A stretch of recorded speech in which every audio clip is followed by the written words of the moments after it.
Sekulesikhathi eside ngabenyanga ezimbili. Ngiyacela kaNkulunkulu uJehova amphose njengoba ngize phakathi labandawo yakhe lengcwele. Bese ngiyacelela umntana nami uMelisa ozabhala ugrade 7 enze la ephakathi labalindawo. Uba uNkulunkulu uJehova ampase njengokutsho kaMandla kaMoya oNgcwele. Ampase ama-examination akhe wonke aphumele aggregate 6.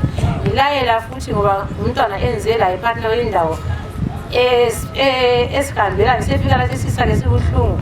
Ngokuveleyo le problem yesisu sukela emncane grade 1 uhlala ekhala njalo nje ngesisu. Ngiyacela ngegama kaJesu wathi uMpongazwi Afrika uba akhulekele ngoBishop sisi lesi siphele aphole ethi nxa siyahlala phansi ebhale inhloliso yakhe uNkulunkulu kaPaul amkhokhelele angabe ukuphanjaniswa yikugula. Sengiyacela njalo uNkulunkulu uba ahawukele mina ngibonga umsebenzi anikeza wona. Ngicela njalo uNkulunkulu uthi anginikeze angigcinele umsebenzi wami lo ubalisa ngipha wona.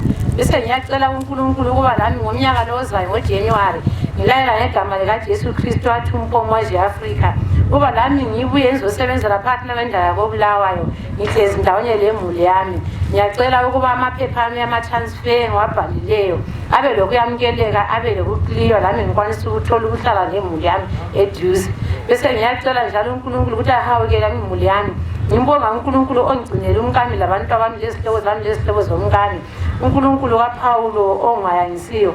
uNkulunkulu watholisa umntanami osenasti yendawo ye-attachment kokuba eseqala isikhathi eside phakathi nabendawo yaseNyaratho. Ngiyakubonga kuNkulunkulu khona lokho. Njalo ngimbonga uNkulunkulu onikeza abantu abami imisebenzi. Njalo ngizocela njalo uNkulunkulu ukuthi anikeze umkami nomsebenzi wezandla okwenza. Njalo uNkulunkulu angigcine mina lemuli yami siphakathi nabanye libandla labapostoli beAfrika. Bese ngiyacelela izihlobo zomkami lezihlobo zami. Bese ngiyacelela amen. Uzile mfundisi.